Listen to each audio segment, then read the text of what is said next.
Hello and welcome to this week's episode of D&D Players Tried. We are here with Felix, who's a DM for Table Minis and has lots of D&D stuff under his belt. Felix, you want to talk a bit more about yourself and your experience? Hi, I am Felix, or Table Minis. People at Table Minis call me DM Felix. I'm a newly recruited DM under Table Minis wing. I've been DMing for about 4 years or just below 4 years, mostly homebrew items, but I have played in a few adventure modules run by wonderful DMs back at Sunny Paradise, and I still miss Sunny Paradise. But that's okay. Today, we are here to talk a bit more about Call of Cthulhu, which you had the pleasure of experiencing with myself as the DM about, how long was it ago? 3-4 months really. I mean, Think about, but yeah. 3 months, right? Yeah. Let's start with the first question. What was your impression of Call of Cthulhu before we started this campaign? Okay, so I was expecting a lot of horror elements, but Call of Cthulhu was portrayed as like elder gods and like the unknown and everything. So I was expecting like full-on like horror style campaign. Like D&D, you can't really find that much horror except for maybe the early levels. I was expecting Call of Cthulhu to give me that, that oomph of the horror aspect. To be fair, if I threw Elder God at you at level 1, you would have lost your insanity right there and then. But We started with something a little bit less crazy. yes. And for the listeners, what we did was 2 or 3 sessions, right? I forgot. I think it was 2 sessions. 2 sessions, obviously. No, it was 3. It was 3. Yeah, we did. What I did was I bought the starter's guide for starter box for Call of Cthulhu. It came with a few adventures. I picked one of them, and then we ran that adventure for 3 sessions. And yeah, he got to experience it. But because it's a starter set and everything like that, it was not exactly, hey, this elder god's here to kill you, and the world's going to end if you don't kill it.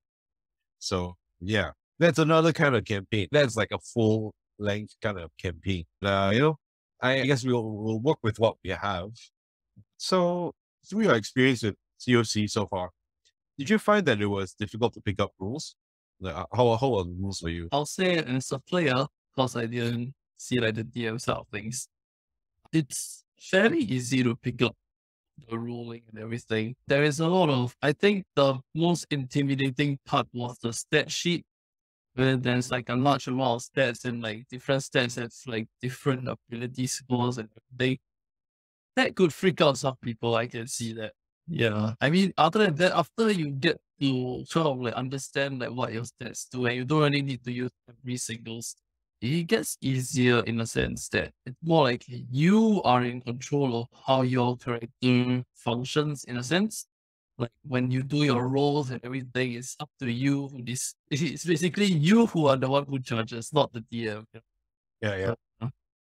That's what was like a breath of fresh air. That's nice. And did you feel that it was easy for you because you used to play a lot of D&D already? Or what about players who like, I've never tried any RPG before, and this is my first one? I think if you've never tried any RPGs before, like this is your first RPG, I think it'll be easier for you to jump in than an experienced D&D player. Because, there's some like stats that kind of like cross with D&D. I expect it to do this thing, but it doesn't do that thing. It's just like something else entirely different. Oh, is it? You're like, Yeah. what's that? Yeah, like how we put it. There was one, I believe it was, I think it was wisdom or is it intellect? So Yeah. for people who play D&D, expecting like use it to like cast spells, and no, it was using wisdom and everything. It's like, oh, am I a druid? Am I supposed to high wisdom and stuff? No, actually, there are some things that use intellect as well. I'm like, oh, what the? Yeah. I think the good thing about COC also is because there's so many options, right? You don't have to use all of them, but those niche ones are the ones that are really useful for certain adventures, or when an adventure becomes like a certain type of adventure, then you're like, okay, now I wish somebody had some skills in library use. Yes. which it Yes. turns out is a very important stat.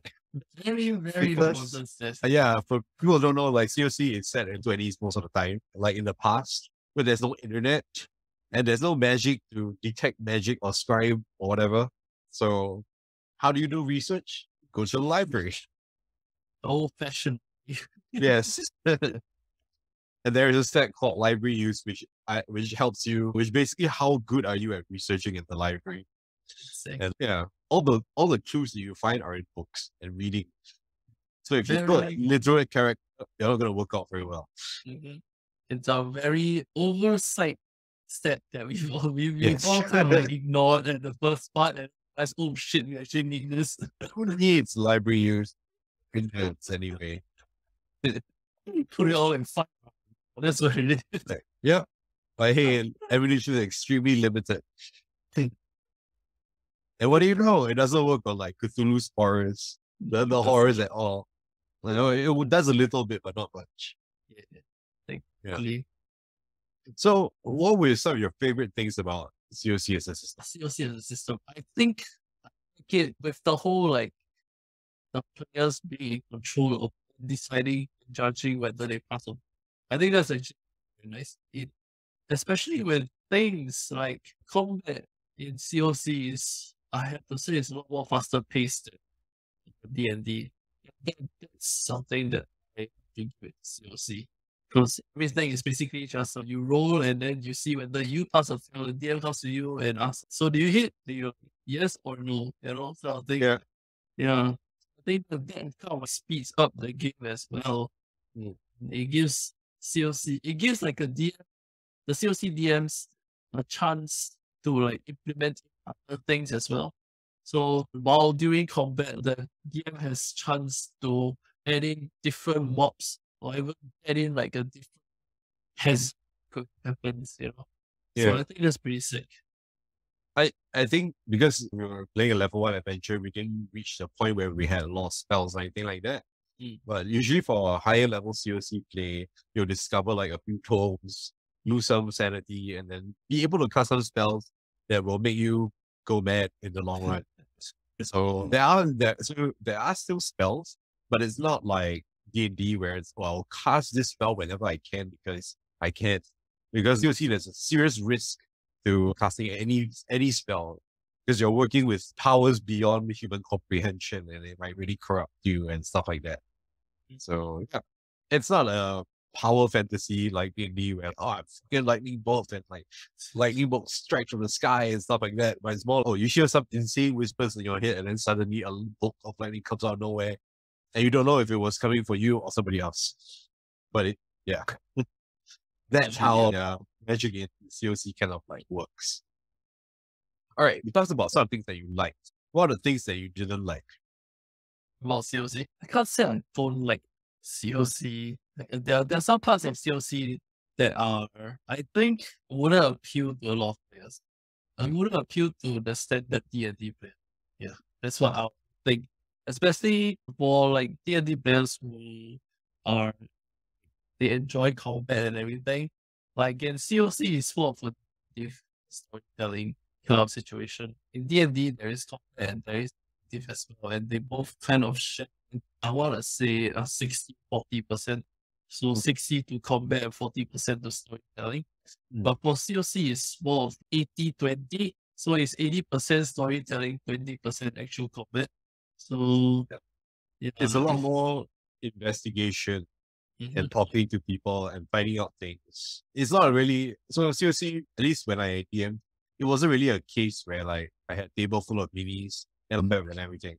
And actually, when I took out the minis and the map, then everybody was like, oh, I guess it's going to be combat. To be honest, because at that point, they were exploring the haunted house. And I just want, some frame of reference as to where everybody is. So there was combat, but the combat really doesn't require any minis. It's really just, your character doesn't have a movement speed and I can move X amount of hexes, a certain round, that kind of thing. There are combat mechanics, and if you fire a weapon in like auto mode or like singular shot and stuff like that.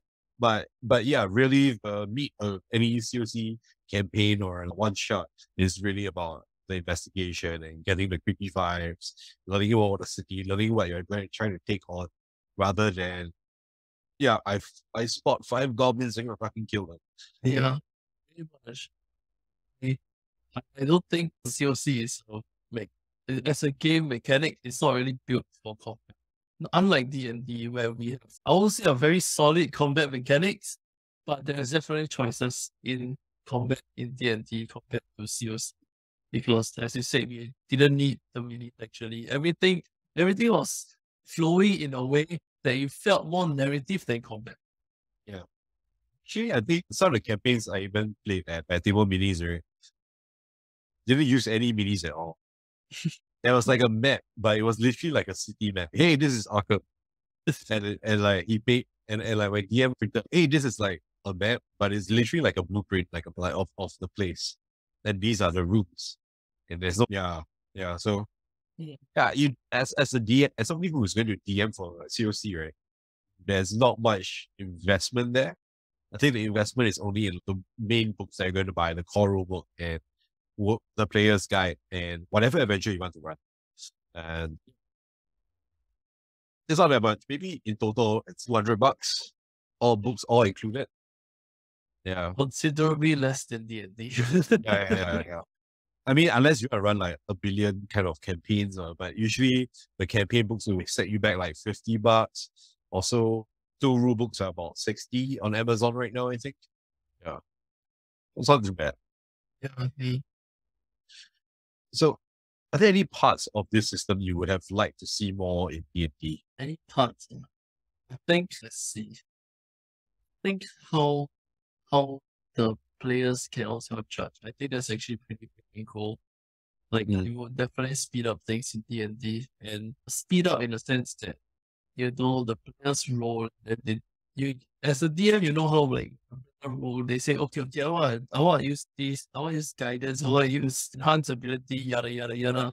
And then by the time they finish thinking about what they want to use and everything, actually rolling the thing, at the time it's already kind of 9 minutes, 8 minutes past already-ish. And as compared to like how COC is, it's like, okay, what do you want to do? Oh, you want to do this? Okay, roll for it. Let me know how it is of the next person, you know? Instead of the D&D where we have to wait for, because D&D likes to push the sense of like camaraderie and team working and everything together in one big setting. Everyone can't like wait for one player to see what the one player rolls. Oh, I wrote quite bad for this. Then another people, okay, it's better. And then they roll the same role exactly as that. Compared to CLC where nobody knows whether you pass or fail. You're just moving on to the next person, and then going back to the first person again to check whether you pass or fail. Yeah. I think actually there is like kind of like a there is kind of like a initiative system that so certain players start first and stuff like that. But I think the way that works better for us as when I ran was like, okay, we all kind of like are going at the same time, but you tell me what you guys want to do and then we roll and then we see if that happens all concurrently. Yeah. I think that was. Yeah. But there might be some time where what you do is affecting another character's role or like another person's plan, but then we can adapt that accordingly as well. And I think other good thing about a COC also is that you know if the check passes or fails. Yes. Yeah, because the point of COC is a D100 system. You make the roll, and then if it is lower than the amount of skill that you have for that particular roll, you pass. That's it. You don't have to wait for the game to tell you if I pass or fail. You just know in your heart of hearts. Yeah. And I feel like it's also not very feels bad as much as D&D, because it's like D&D, if the passing mark, if the AC you're supposed to hit is 18 and you roll 17, it's a miss, right? Yeah. But in COC, it's okay, I can pay some luck to get a little bit to pass that roll. Yeah. Then it doesn't feel that bad. Yeah. There is, I mean, D&D tries to compensate for that with the whole advantage system, disadvantage system. What was that one more thing? Inspiration, yes. Inspiration dices as well. But yeah, nothing can compare to how COC does that luck thing. I find it very cool as well. Yeah. Because you as a player can decide, okay, like, I really want to pass this through and it means so much to me to pass this through that I would sacrifice all the points in my luck to do that. Yeah. And that's like a cool thing to do. Yeah. All right. Any parts, do you think there are any similarities between COC and D&D that players will appreciate? I think, okay, so depending on what kind of D&D adventure we're talking about, some players might enjoy the whole mysteries thing, especially if players who enjoy campaigns such as Candle Keep, where they have to explore around to search for different clues. Maybe those might enjoy COC a bit. For those players, I'm not sure if there's a COC that is into like survival stuff. Full on, like you're out in the wilds, then you're looking to survive kind of situations. Okay. Survival, yes. Yes. Yeah, I think there is. I think there is a particular camping called in the Mountains of Madness. That was like in Antarctica or something. That was pretty cool. Yeah. Players from Icewind Dale will freaking appreciate. In fact, I think Icewind Dale might have borrowed a little bit from that adventure and the Mountains of Madness, because in Mountains of Madness is a pretty old adventure. They're based on a very old book. I see. But yeah, I think for D&D players who want to serious, as a D&D player myself, I think it's actually a good system. It's nice to step out once in a while to see what other RPG systems are like, because it's really different from D&D. Everyone might think like RPG system is just the same thing and everything, but like there is a reason why people prefer COC higher than D&D.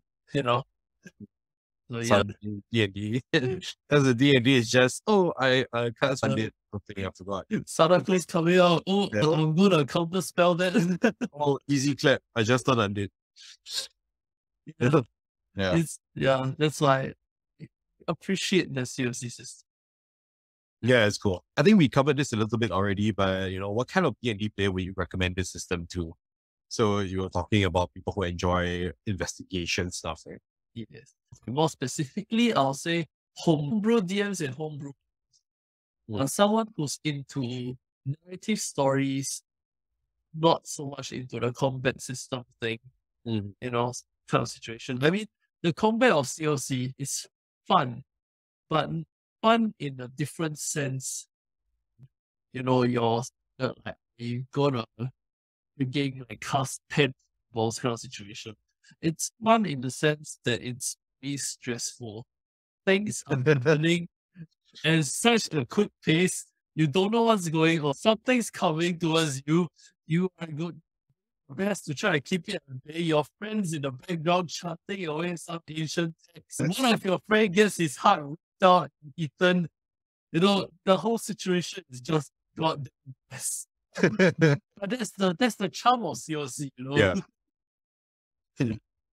By the way, it's a myth. Some people, I heard, I think on Reddit or whatever, people are always saying, you play COC, all your characters will die in the end. Or there's no combat in COC. There can be, but it's just not wise to engage in combat in COC. Yes. I think it's just an adventure I chose. I wanted to try out some of the combat stuff as well. So you guys will put in that situations. Yeah, I think that is good because it gives me a taste of what the combat system is COC and the story. What's the full spectrum of the experience, right? Yes, exactly. Right. Although not everybody died, I managed to kill one player. So, almost killed my player. He was left at 1 HP. Yeah. Like the longest time. It was great. Yes. I loved it. That's great. The tension was there. The atmosphere was there, actually. It was very stressful. I have no idea. You have no idea what's going on in like a narrative sense or like in a, I don't know how to play this game sense.